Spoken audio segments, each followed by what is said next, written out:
Good evening, everyone. Well, we're preparing to wrap up another busy day in Scotland. I think we got a lot done. We have a lot of good substantive meetings, and with my fellow leaders, and most of all, it was critically important for the United States to be here.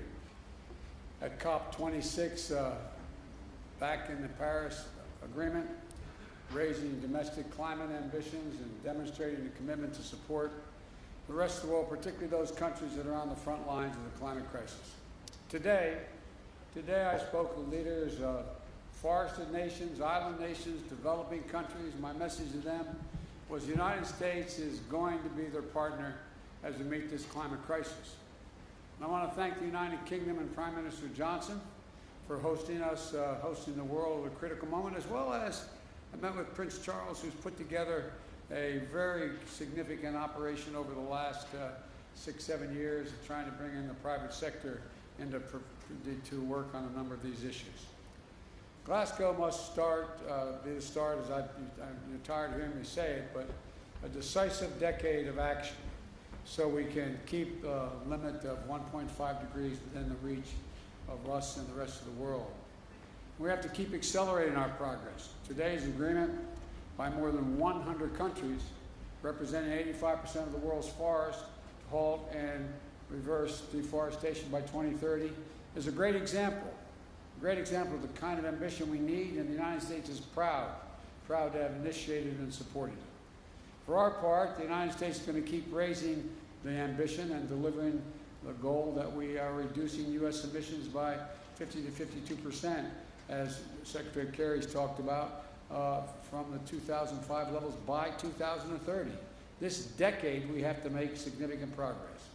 And by the way, I might note parenthetically, I can't think of any 2 days or more has been accomplished dealing with climate than these 2 days. Overall, the past 2 days, I've announced a series of initiatives that are going to make sure we hit the target of including today 2 new rules to reduce methane losses from new and existing oil and gas operations and from natural gas pipelines. Thanks to the effort of our joint effort with the EU, we've grown global methane pledge. Remember, I raised it when I spoke to the United Nations from 9 countries signing on to that pledge in September at the United Nations. More than 100 countries have signed on. It's about half the world's methane emissions, 70% of the world's global GDP. We made commitments to promote climate-smart agriculture, spur innovation, catalyze private finance for a clean economy, and to drive high-standard, clean, climate-resilient infrastructure through the Build Back Better initiative. We had a great meeting today where we sat and talked about the whole focus of my Build Back Better initiative, which is adopted by the G7, was that everything should be focused on, as we help with the infrastructure of the rest of the world, which needs it badly, focused on climate. The example is if you build an oil well, if you build a gas or oil refinery, you're going to have that for the next 30 years. Well, why not invest now if we're going to provide for the help for nations in solar capacity or wind capacity? So the point is, although we also brought through the new President's Emergency Plan for Adaptation and Resilience. We called it, I'm getting tired of acronyms, I have to admit to you, but it's called a PREPARE.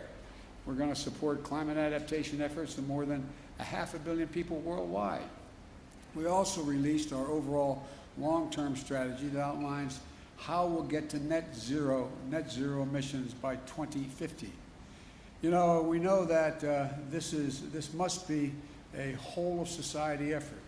I'd also want to thank the representatives from the private sector and from labor and philanthropies, civil societies who are dedicating themselves to the climate action efforts we're all making here. That leadership, together with action by state and local and tribal governments, has been essential in the United States.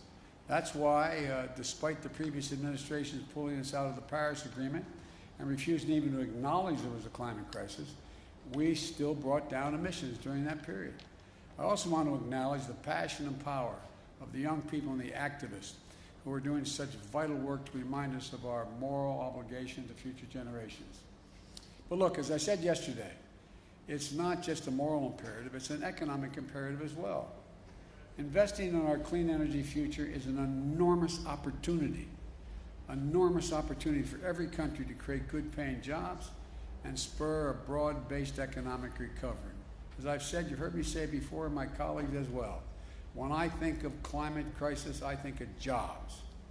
And that's what the Build Back Better framework will do for the American people. It's going to bring historic investment in clean energy, addressing the climate crisis. It's going to cut greenhouse gas emissions by well over a gigaton by 2030. It's going to save consumers money on their energy bills and with tax credits for things like installing solar panels and weatherization of their homes. It's also going to provide manufacturing credits to make sure the United States is competing in energy markets of the future like solar panels and wind turbines. It's also going to accelerate electric vehicles and electric school buses and build a nationwide network of 500,000 charging stations to power them. It's about jobs. It's about competitiveness versus complacency. It's about making the world safer, cleaner, healthier, a place for our children and children all around the world to look to the future in a way that they can't now. And so there's so many other things that have happened today that I feel good about. But let me start, if you will, I'll be happy to take your questions. Phil, you got a question? I'm watching on TV a lot. Thank you very much, Mr. President. You noted your disappointment with Chinese actions on climate in Rome, and also the lack of willingness for Chinese President Xi Jinping to show up at either the G20 or COP26. But I wanted to ask more broadly, when you assess where things stand right now in U.S.-China relationships after your first 10 months in office, your diplomats have had difficulty engaging in a substantive manner with some of their counterparts. You have a Chinese military that has tested a hypersonic missile this summer and is building its nuclear capability. What is your general assessment of where things stand, and are you concerned that the potential for armed conflict has grown over the course of your first 10 months in office? Well, let me start off by addressing the first part of, if not the question, the statement. And that is that I indicated that China and Russia not showing up in Saudi Arabia was a problem. We showed up. We showed up. And by showing up, we've had a profound impact on the way I think the rest of the world is looking at the United States and its leadership role. I think it's been a big mistake, quite frankly, for China, with respect to China not showing up. The rest of the world is going to look to China and say, what value added are they providing? And they've lost an ability to influence people around the world and all the people here at COP. The same way I would argue with regard to Russia. With regard to the more profound question about, am I worried about an armed conflict or some that accidentally occurring with China? No, I'm not, but I have had, as I've said before, and I think we've talked about this, Phil, but I may be mistaken, I think, as I've said, I look at China, and I've had hours of conversations with Xi Jinping, both in person when I was vice president and since I've been president, at least 5 or 6 hours worth of conversations on the telephone. And I'm going to be having a virtual summit with him. I've made it clear, this is competition. It does not have to be conflict. There is no reason there need be conflict. But I've also indicated to him, and I'm not reluctant to say it publicly, that we expect him to play by the rules of the road. We're not going to change our attitude toward Constitution, international airspace, international sea lanes, etc. We also have made it clear that we have to work on dealing with things like cybersecurity and a whole range of other issues. But I'm not looking for, I don't anticipate there will be a need for there be physical conflict. But you know, as you've heard me say this before, my dad had an expression. He said the only conflict worse than one that's intended is one that's unintended. One that's unintended. And so in my meetings with him virtually coming up, I haven't set the exact date yet, I want to make sure there's no misunderstanding. It's competition, not conflict, and so there's no unintended. Yeah, Peter? Mr. President, you're touting on this visit your $1.75 trillion plan that includes climate, but your party is still not united behind it. Senator Joe Manchin yesterday called it budget gimmicks, shell games, and a recipe for economic crisis. Today he said he never signed off on the framework. So do you have a specific commitment from Senator Manchin to support your Build Back Better bill, yes or no, and how do you respond to those criticisms? And I have a quick follow-up. Number one, I'm not going to talk about the specifics of my conversations. He will vote for this if we have in this proposal what he has anticipated, and that is looking at the fine print and the detail of what comes out of the House in terms of the actual legislative initiatives. I believe that Joe will be there. With regard to the issue of whether or not he thinks that he's worried about this being inflationary or going to be negative impact on the economy, I think that I've made it clear to Joe, and will continue to, and we will, that as I've apologized for repeating, Peter, but 17 Nobel laureates on economics said it's going to lower inflation, raise wages, increase competition, create 2 million jobs a year, et cetera. And so I think that I understand that Joe is looking for the precise detail to make sure nothing got slipped in terms of the way in which the legislation got written that is different than he acknowledged he would agree to. But I think we'll get this done. You mentioned the word inflation there. You recently said you have no short-term answer to bring down gas prices, but as you know, it's not just gas prices now. Rents are up. The cost of everyday items are up. Inflation in the U.S. is at a 13-year high. So when specifically should Americans expect those prices to come down? Well, look, first of all, the significant reason why prices are up is because of COVID affecting the supply chain. I mean, I know you, I'm not trying to be instructive. I know you know this, number one. Number two, if you take a look at, gas prices, and you take a look at oil prices, that is a consequence of, thus far, the refusal of Russia or the OPEC nations to pump more oil. And we'll see what happens on that score sooner than later. Number three, I think if you take a look at what we're talking about, you look to this coming Thanksgiving. We're in a situation where we find that we are in a very different circumstance. Last Thanksgiving, as I said, this year we're working on a supply chain issue. Well, last Thanksgiving, I sat down with my wife, my daughter, and my son-in-law. This Thanksgiving, we're all in a very different circumstance. Things are a hell of a lot better, and the wages have gone up higher, faster than inflation, and we have generated real economic growth. It doesn't mean these dislocations aren't real. They do affect people's lives. For example, one of the reasons why I decided to talk about the need to deal with the operation and the gouging that occurs in some of the pricing of beef and chicken and other things is that that's why I think that's why I indicated to you we're going to look at whether or not there's a violation of antitrust laws and what they're doing. So there's a lot to look at, but the bottom line is that I think and anyone who would prefer, as bad as things are in terms of prices hurting families now, trade this Thanksgiving for last Thanksgiving.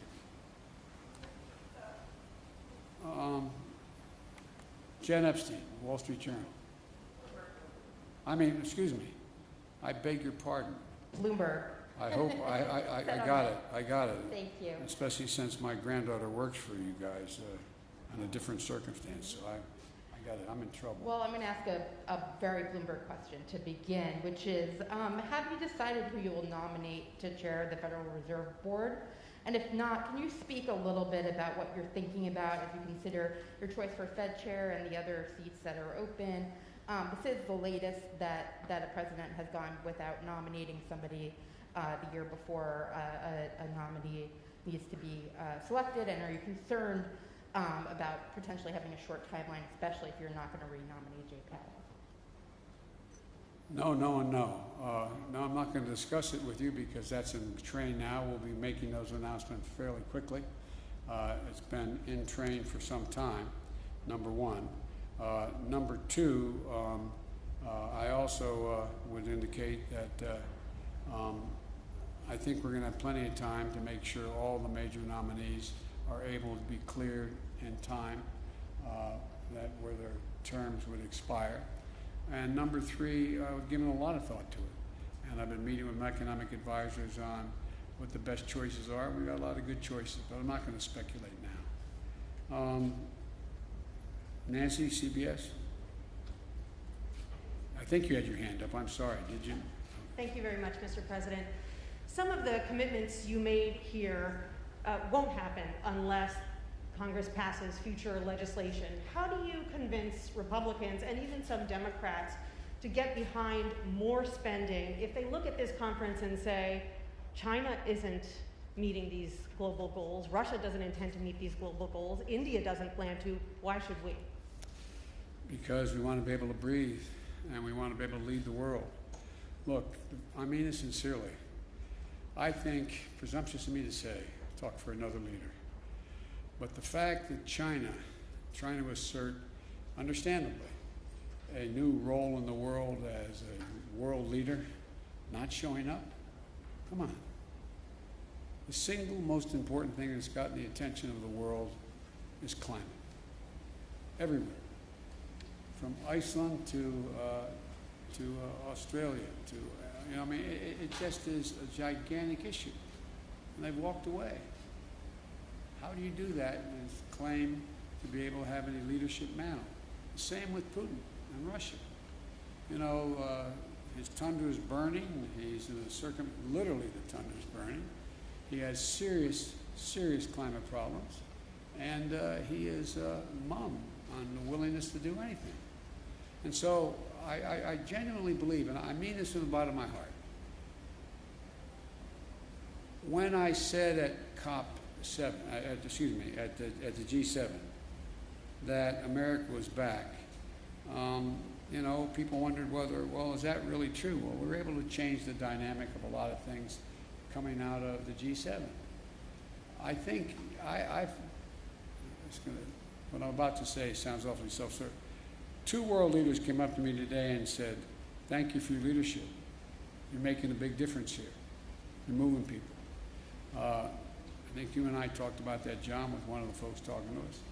And so I think the fact that America showed up and decided to lead and laid out clearly what it wished to do. For example, you know, as I said, the mere fact that we were able to, you know, go from 7 or 8 people or countries talking about, or maybe it was as high as 14, I don't remember the original number, to deal with the whole notion of methane.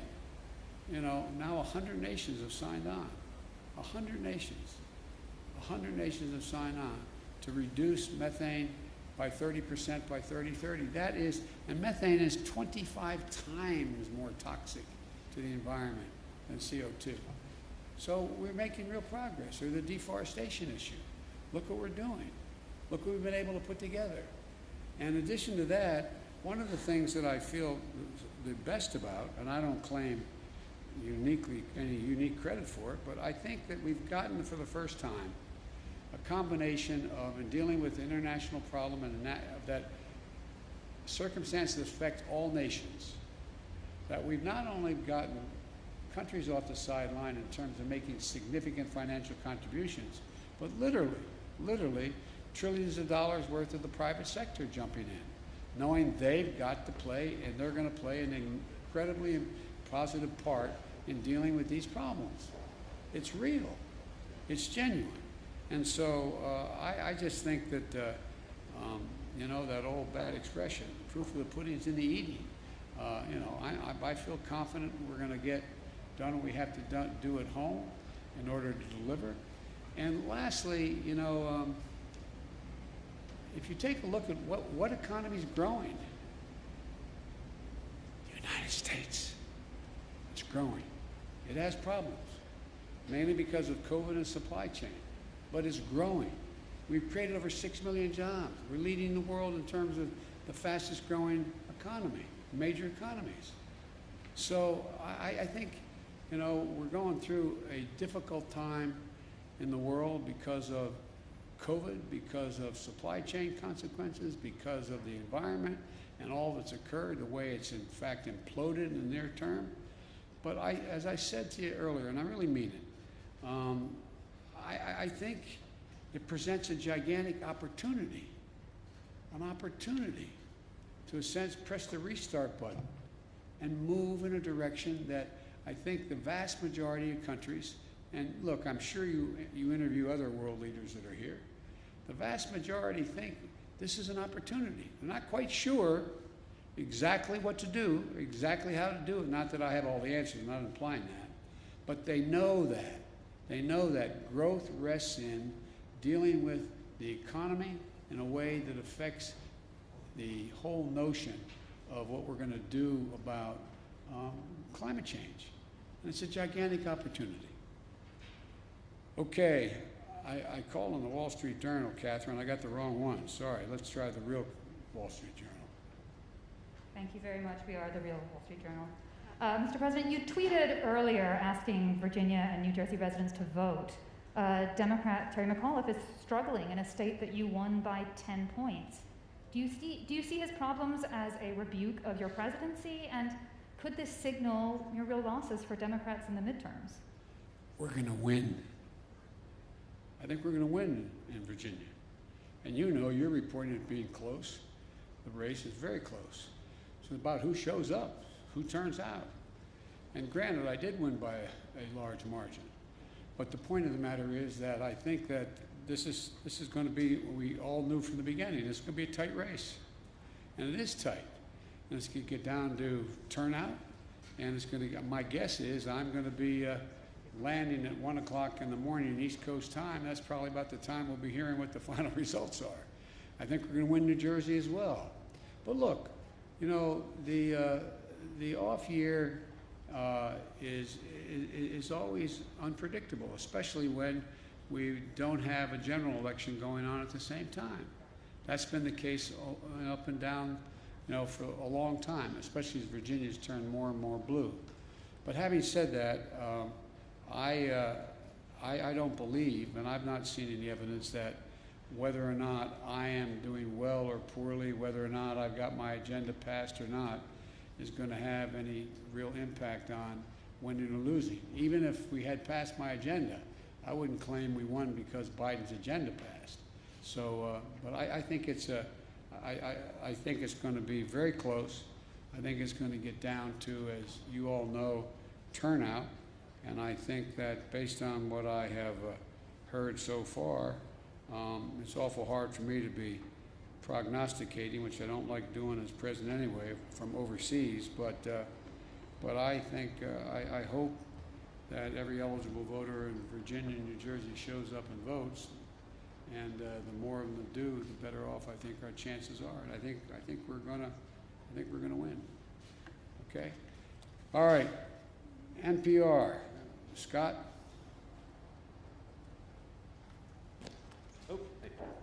You mentioned climate activists before, and I want to ask something about them. You're touting agreements, other world leaders have touted agreements, but the atmosphere around the conference here is skeptical, and it's pretty angry.